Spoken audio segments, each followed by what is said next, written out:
Downtown Eugene could become much quieter in the near future thanks to a proposed railroad quiet zone. The city has secured the permits from the state to move forward with the proposal. And KZI 9 News reporter Joey Vaca is live in downtown Eugene to explain the proposal, what type of construction needs to happen first, and when we can see and hear it all go into effect. Joey?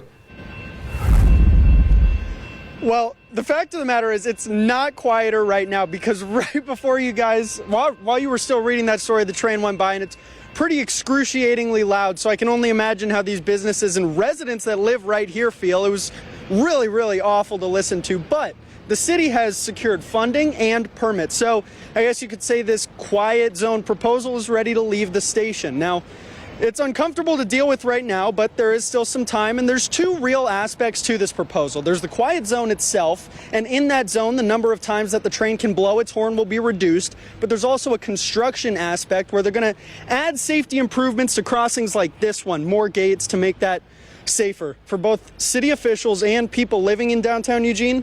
This quiet zone can't come here soon enough. But yeah, if I didn't have to open and close the door 20 times a day because of the trains coming by, that would be great.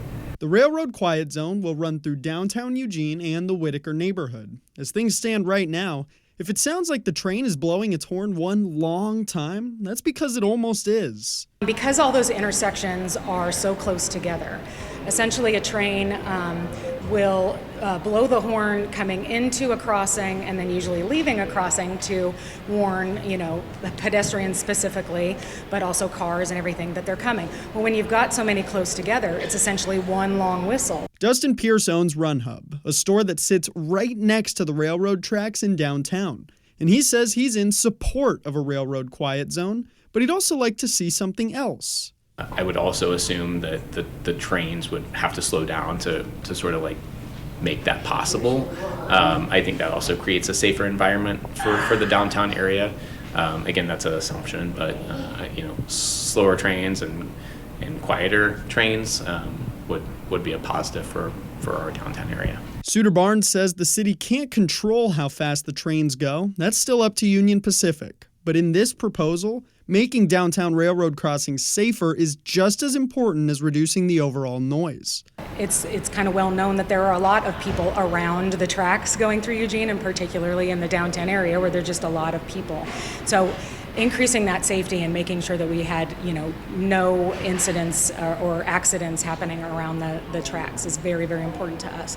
So that is why we just, we knew we needed to move forward on making those crossings safer. And for the city, this is about more than just quieting down the train.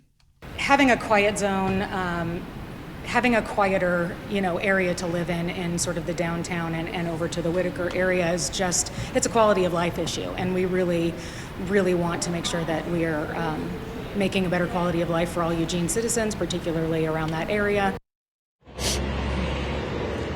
Now that the city has the permits from ODOT, they are required to begin construction by 2025, but it could be a couple of years before all the improvements on the crossings are done. There's 10 in the zone that they have to do, and they estimate this project is going to cost between 7 and 10 million, but this is funding that the city's already set aside.